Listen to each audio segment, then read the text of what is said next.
তার এই ভারতবর্ষের জমিনে বর্তমান সময় আজকের দিনটা হলো 25শে জানুয়ারি। কত জানুয়ারি? 25শে জানুয়ারি। রাত্রি 12টা বেজে গেলে আজকের জন্য দিনটা হবে 26শে জানুয়ারি, অর্থাৎ প্রজাতন্ত্র দিবস। প্রজাতন্ত্র দিবস ভারতবর্ষের একটা এমন দিন যে দিনে সংবিধান ভারতবর্ষের জন্য লাগু হয়েছিল।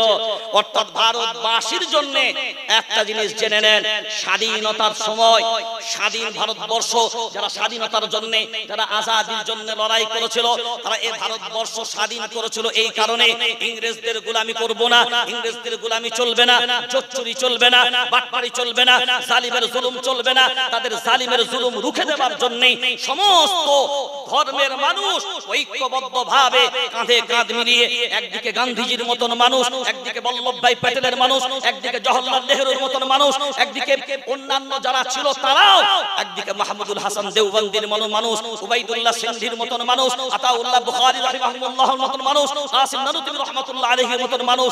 যেমন একদিকে ভিন্নরাও আছে, একদিকে দাড়িওয়ালা টুপিওয়ালারাও দাঁড়িয়ে গেছে। আমরা যদি খুব ভাবনা চিন্তা করে দেখি, সব কাঁধে কাঁধ মিলিয়ে এই ভারতবর্ষ স্বাধীন এই জন্য করলো, একটাই উদ্দেশ্য ছিল, চোর চুরি করতে দেওয়া যাবে না, চোরকে চুরি করতে দেওয়া যাবে না, এই দেশের মাটিতে কোনো রকমের জুলুম চলবে না। সব জালিমের মোকাবেলার জন্য লক্ষ লক্ষ হাজার হাজার কাতারে কাতারে রক্তের প্রয়োজন হলে রক্ত দেব, তারপরেও এ দেশের স্বাধীনতা নিয়ে আসবো।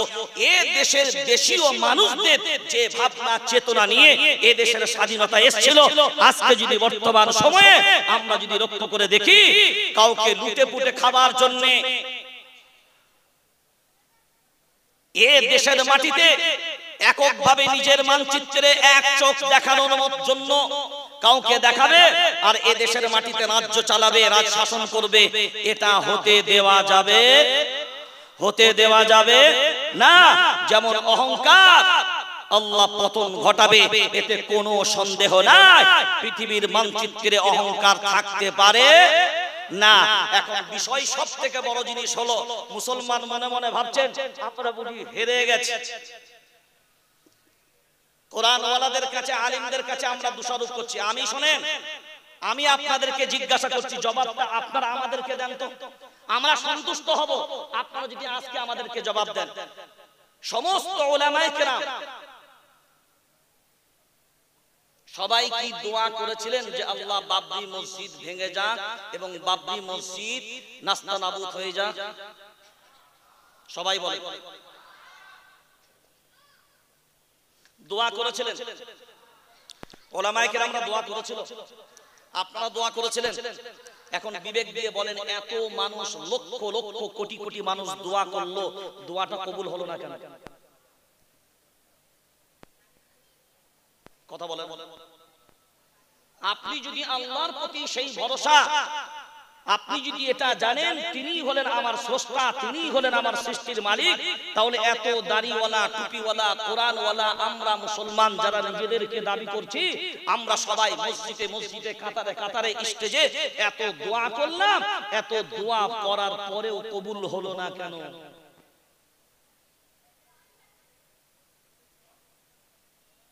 তারপরেও জালিম তার আপন ক্ষমতায় বিরাজমান কেন?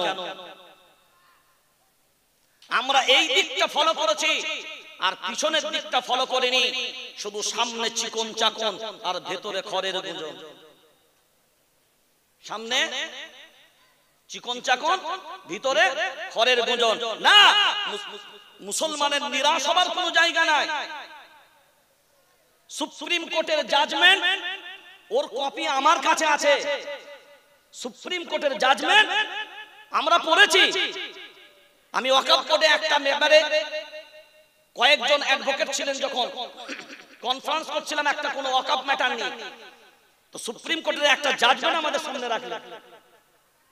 রাখার পরে পরিষ্কার স্পষ্টভাবে মসজিদ যদি একবার উল্লেখিত হয়ে যায়, ওটা সারা জীবন মসজিদ থাকবে, ওই মসজিদ নাম কাটা যাবে না।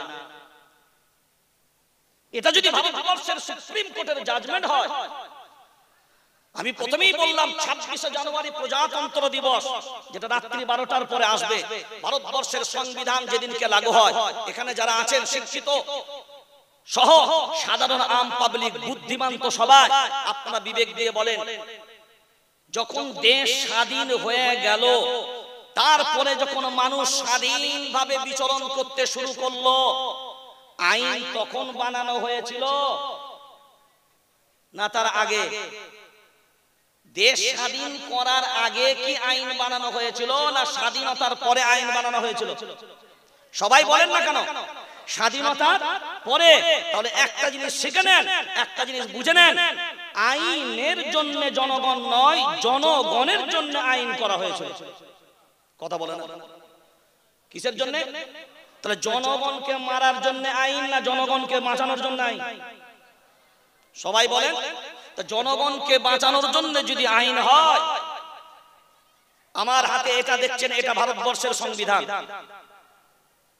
এটা ভারতবর্ষের, কথা বলেন, ভারতবর্ষের সংবিধান। আপনি যদি বলেন তো আমি হাদিসের ইবারতের মতন পুরো পেজ নাম্বার, ধারা নাম্বার খুলে খুলে আপনাকে আমি দেখাতে পারবো, বলতে পারবো। যদিও দেখে মুখস্থ করে নিয়ে বলছি, আপনি চাইলে আপনার সামনে আমি খুলে প্রত্যেকটা ধারা দেখাতে পারবো। আর শুনে রেখে দেন, অনেকে রেকর্ড করবেন, আইবি, ডিআইবি, গোয়েন্দা বিভাগ তারাও জানেন, কারণ টেনশনের বিষয় ওটা নয়। কারণ আমিও অল ইন্ডিয়া হিউম্যান রাইটস এর আমি অল ইন্ডিয়া মেম্বার, আমিও মানবাধিকারের অল ইন্ডিয়া মেম্বার। একজন মানবাধিকার কর্মী হিসাবে আমার দাবি করার জনসাধারণ দেশবাসী হিসাবে এ অধিকার সংবিধান দিয়েছে। যখন অন্যায় দেখব, অন্যায় বুঝবো, তখন তার উপরে আওয়াজ তোলার অধিকার আমাদের আছে। আর পার্সোনাল যেগুলো সেগুলো তো আলাদা কথা। এখন বলেন, এই সংবিধানের ঊর্ধ্বে, আমি বারবার একটা কথা বলি, এই সংবিধানের ঊর্ধ্বে দেশের প্রধানমন্ত্রী না, এই সংবিধানের ঊর্ধ্বে দেশের রাষ্ট্রপতি না, এই সংবিধানের ঊর্ধ্বে কোনো মুখ্যমন্ত্রী না, এই সংবিধানের ঊর্ধ্বে কোনো প্রতিরক্ষা মন্ত্রী না, এই সংবিধানের ঊর্ধ্বে কোনো আইপিএস নয়, এই সংবিধানের ঊর্ধ্বে কোনো ওসি না, কোনো ডিসি না, কোনো আইজি না, কোনো ডিআইজি না, কোনো এসপি না, আপনার কমিশনার না, কেউ না। সংবিধান হলো ভারতবর্ষের সবচেয়ে প্রথম মাথার উপরে থাকবে সংবিধান। কারণ যদি প্রধানমন্ত্রী ভুল করে সংবিধান তাকে পথ দেখাবে, মুখ্যমন্ত্রী ভুল করলে সংবিধান তাকে পথ দেখাবে, রাষ্ট্রপতি ভুল করলে সংবিধান তাকে পথ দেখাবে। আজ বর্তমান ভারতবর্ষের জমিনে আজ জিজ্ঞাসা করি, সংবিধানের ঊর্ধ্বেও কি কোনো মানুষ হতে পারে? সংবিধানের ঊর্ধ্বে কোনো মানুষ হতে পারে না। কিন্তু আমরা ডরকে ভয়ে ভয়ে কম্পিত হয়ে আমরা মনে করি বলা যাবে না, এই হক আওয়াজ তুললে বুঝি আমাদের শেষ হয়ে যাবে। আমরা একটা ঘটনা জানি, আবু বকর সিদ্দিক রাদিয়াল্লাহু তাআলা আনহুকে মক্কা থেকে একবার বের করে দেওয়া হলো। সিদ্দিক আকবর মক্কা থেকে বেরিয়ে চলে যাচ্ছেন, এক জায়গায় গিয়ে পৌঁছালেন। একজন কুফফারদের ভিতর থেকে একজনের সাথে সাক্ষাৎ হলো। তিনি বললেন, আবু বকর সিদ্দিক আপনি কোথায় যান? বলে, না, মক্কার বাসীরা আমাকে রাখলো না, আমাকে তাড়িয়ে দিল, তাই চলে যাচ্ছি। তিনি বললেন, না, আপনার মতন মানুষ মক্কায় থাকতে হবে, আপনার মতন মানুষ চলে গেলে হবে না। বলে, আমার সাথে চলেন, আপনার জীবনের গ্যারান্টি আমি দেব মক্কার বাসীর কাছে, ওই জন্য আপনি আমার সাথে চলেন। মক্কায় ফিরে আসলেন, আসার পরে বললেন তার সাথী সঙ্গীদেরকে, আবু বকরকে তোমরা মক্কা থেকে তাড়িয়েছো, কারণটা কি? মক্কাবাসীদের জবাব ছিল, আবু বকর যে ধর্মটা পালন করে, আবু বকর যে কিতাবের তিলাওয়াতটা করে, আবু বকর যার ইবাদতটা করে, ওইটা আমরা সহ্য করতে পারি না। কথা বলে, ওইটা আমরা সহ্য করতে পারি না বলে। তাহলে কোরআন আবু বকর পরে, ও কোরআন সহ্য করতে পারে না, তাই মক্কা থেকে বের করে দিয়েছি। আবু বকর নামাজ পড়ে, যার জন্য নামাজ পড়ে, যার কারণে নামাজ পড়ে, ও নামাজ আমরা সহ্য করতে পারি না। ও যে কথাগুলো বলে, যে ভালো মন্দের কথাগুলো বলে, সেইগুলো আমরা সহ্য করতে পারি না, তাই ওকে বিতাড়িত করলাম। হ্যাঁ, তুমি যখন বলছো একান্তই, তাহলে তোমার কথা অনুযায়ী আমরা ওকে থাকতে দেব, কিন্তু শর্ত হলো তাকে বাড়ির ভেতরে ইবাদত করতে হবে, বাইরে ইবাদত করা যাবে না। আবু বকর সিদ্দিক রাদিয়াল্লাহু তাআলা আনহু তিনি রাজি হয়ে গেলেন, সম্মতি জানিয়ে দিলেন। তিনি বললেন ঠিক আছে, বাড়ির ভিতরে ইবাদত করব, বাইরে বার হব না। বাড়ির বাইরে বার হলেন না, কিন্তু নামাজের জন্য, ইবাদতের জন্য তিনি বাড়ির বারান্দার কাছে একটা মসজিদের মতন তৈরি করে ইবাদতখানা বানিয়ে সেইখানে তিনি ইবাদত করা শুরু করলেন। বেশ কিছুদিন ইবাদত যখন করেন, কোরআন তিলাওয়াত করেন, নামাজ আদায় করেন, আবু বকর সিদ্দিক রাদিয়াল্লাহু তাআলা আনহু তিনি যখন কোরআন তিলাওয়াত করতেন, আজ তো আমাদের কোরআন তিলাওয়াত মাশাআল্লাহ নাই। কোরআন তিলাওয়াত আমাদের তো ছেলেদেরকে যদি বলা হয় তো বলবো আমাদের কি আর কোরআন শেখার প্রয়োজন হবে? রাগ করেন না। আমাদের মক্তবে ছেলেদের থেকে মেয়েদের সংখ্যা, কথা বলেন না, মেয়েদের সংখ্যা বেশি। কারণটা কোথায় জানেন? মায়েরা বাচ্চাদেরকে বলে মনা। আপনাদের বাচ্চাদেরকে কি মনাই বলে তো নাকি? না কোচি কি বলে বাচ্চাদেরকে? কোচি বলো, কোচি যা মক্তবে কোরআনটা শিখে নে, নাহলে বিয়ের সময় ঝামেলা। কখন?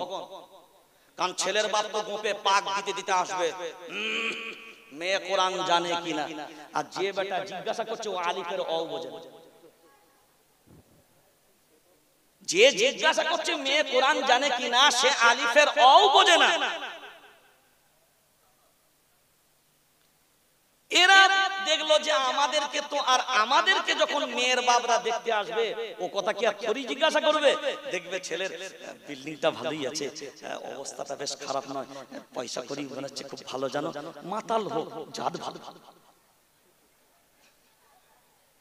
কারণ বিল্ডিংটা তো আছে, কিছু থাকার না থাক, মদ খাক, জুয়া খেলো, তারপরে ছেলেটার নাম আছে, এলাকার একটা হ্যান্ডসাম মতন আছে, সবকিছু আছে, অসুবিধা নাই। তো ও দেখছে ওকে তো আর কেউ জিজ্ঞাসা করবে না যে ছেলে কোরআন জানে কিনা, নামাজ পড়ে কিনা, মদ ছাড়ে কিনা, জুয়া খেলে কিনা, এটা কেউ জিজ্ঞাসা করে? কথা বলেন বিবেক দিয়ে। ওয়ার-রাজুলু ফি আহলি বাইতিহি, কোন ব্যক্তি ছাড় পাবেন না। আপনি গার্জেন হবেন আর আপনি দায়িত্বশীল হবেন না। আপনি গার্জেন হবেন আর আপনাকে গার্জেন সম্পর্কে আপনাকে আল্লাহর কাছে জিজ্ঞাসার জবাব দিতে হবে না, এটা কোনোদিন হবে না। আপনি ইমাম হলেও আপনাকে তার মুক্তাদি সম্পর্কে যেমন জিজ্ঞাসা করা হবে। আপনি এমন নয়, নেতা হয়েছেন বলে এমন নয়, মনে করলেন প্রধানমন্ত্রী হয়ে গেলাম, রাষ্ট্রপতি হয়ে গেলাম, উপরাষ্ট্রপতি হয়ে গেলাম, স্বরাষ্ট্রমন্ত্রী হয়ে গেলাম, বাস যা ইচ্ছা গেল ক্ষমতা, লাঠি যার হাতে ভ্যাঁস তার হাতে, লাঠি যার ব্যাস তার। এখন যদি এইটা আমরা ভাবনা চিন্তা করে দেখি, মনে করে আমরা সব হয়ে গেলাম, জবাব দিতে হবে না। শুনে রেখে দেন, সাক্ষাতের একটা দিন একদিন আসবে, সাক্ষাতের একটা দিন একদিন, কথা বলে না, সেদিন সাক্ষাৎ হবে। সমস্ত জালিমের সামনে মজলুম দাঁড়াবে, রবের সামনে তার প্রত্যেকটা মখলুক দাঁড়াবে, এবং প্রত্যেকটা জালিমের সামনে মজলুম এ কথা সেই দিনকে বলবে, সাক্ষ্য দেবে, আয় আল্লাহ এই সেই জালিম যার জুলুমের কারণে আমরা স্থির হতে পারিনি, অস্থির হয়ে গিয়েছিলাম, সেই দিনকে কিন্তু জবাব দিতে হবে, কেউ ছাড়া পাবেন না। এখন ভাবনা চিন্তা করে দেখেন, আবু বকর সিদ্দিক রাদিয়াল্লাহু তাআলা আনহু কোরআন তিলাওয়াত যেমনি করতেন, ওনার চোখ দিয়ে পানি আসতো, কাঁদতেন। এই যে কাঁদতেন, যখন জনসাধারণ আম মানুষ এই দৃশ্যটা দেখতো, চোখের দিকে তাকিয়ে থাকতো, মুখের দিকে তাকিয়ে থাকতো। দেখবেন মানুষ যখন কাঁদে না, নিজের ইচ্ছা না গেলেও কারোর কান্না দেখে অটোমেটিক কান্না, ঠিক বলছি না বল, অটোমেটিক কান্না আসে। দেখবেন চাই না, আপনার মন চাচ্ছে না, কিন্তু ওর কান্না দেখে অটোমেটিক দেখা দেখি চাষ আর পাশাপাশি বাস, ও যেমনি দেখে দেখবেন এরও শুরু হয়ে গেছে। এখন মক্কার বেঈমানগুলো দেখছে, হায় আমাদের বিবিরা, আমাদের ছেলেরা, আমাদের লোকরা, এ তো আবু বকরের সামনে বসে বসে এরা যেভাবে কান্না শুরু করে দিয়েছে, মানে কোরআন শুনে এরাও তো আস্তে আস্তে যেভাবে মন গলে যাচ্ছে, এ বুঝি আর ঠেকানো যাবে না। এমন একদিন আসলো যখন বাইরে ইবাদত, তখন এবার মক্কার বেঈমানরা বলল, না আবার তুমি বাইরে ইবাদত শুরু করেছো, এটা মানা যাবে না। আর তোমার জীবনের নিরাপত্তা, বলো ডাক সেই ব্যক্তিকে যে জীবনের নিরাপত্তা দিয়েছিল, তাকে ডাক দেওয়া হলো। বললো এই ব্যাপার, ওই জন্য আর সম্ভব নয়। তিনি আবু বকর সিদ্দিককে বললেন, আপনাকে তো বলেছিলাম এই শর্তের বিনিময়ে যদি থাকেন তাহলে আপনি নিরাপদে থাকবেন, আপনার নিরাপত্তার দায়িত্ব নিলাম, আর যদি এই শর্তগুলো আপনি না মানতে পারেন তাহলে আমি নিরাপত্তা আমি তুলে নিলাম। এবার এদিকে তাকান, আবু বকর সিদ্দিক রাদিয়াল্লাহু তাআলা আনহু সেই দিনকে বেঈমানদের সামনে যে জবাবটা দিয়েছিলেন আল্লাহর গোলাম, বর্তমান সময়ে আমাদেরকেও সেই জবাবটা মুখস্থ করে নেওয়া লাগবে। সিদ্দিক আকবর সেই দিনকে সব বেঈমানদের সামনে বললেন, আমি আবু বকর আল্লাহর ইবাদত বন্দেগী করব, লুকিয়ে করব, গোপনে করব। গোপনে করলে তবে তোমরা নিরাপত্তা দেবে, আর প্রকাশ্যে ধরলে নিরাপত্তা দেবে না। আমি তোমাদের নিরাপত্তার ভরসার আশা করি না, একমাত্র ভরসা আমি করি যা তিনি উপরে আছেন। ওয়া আলাল্লাহি ফালইয়াতাওয়াক্কালিল মুমিনুন। আল্লাহু আকবার বলেন। কোরআনুল কারীম সূরা ইউনূসের ভিতরে আল্লাহ বললেন 11 নম্বর পারা 15 নম্বর সাফার প্রথম আয়াতেই বললেন, আলা ইন্না আউলিয়া আল্লাহি লা খাউফুন আলাইহিম ওয়া লা হুম ইয়াহজানুন। আল্লাহ ওয়ালা যারা হবে তাদের টেনশন করা লাগবে না, চিন্তার কোনো কারণ আছে না। আল্লাহ ওয়ালা যারা হবে তাদের কোনো টেনশন নাই, চিন্তার কোনো কারণ নাই। আমরা আল্লাহ ওয়ালা না সুদ ওয়ালা? কথা বলে না।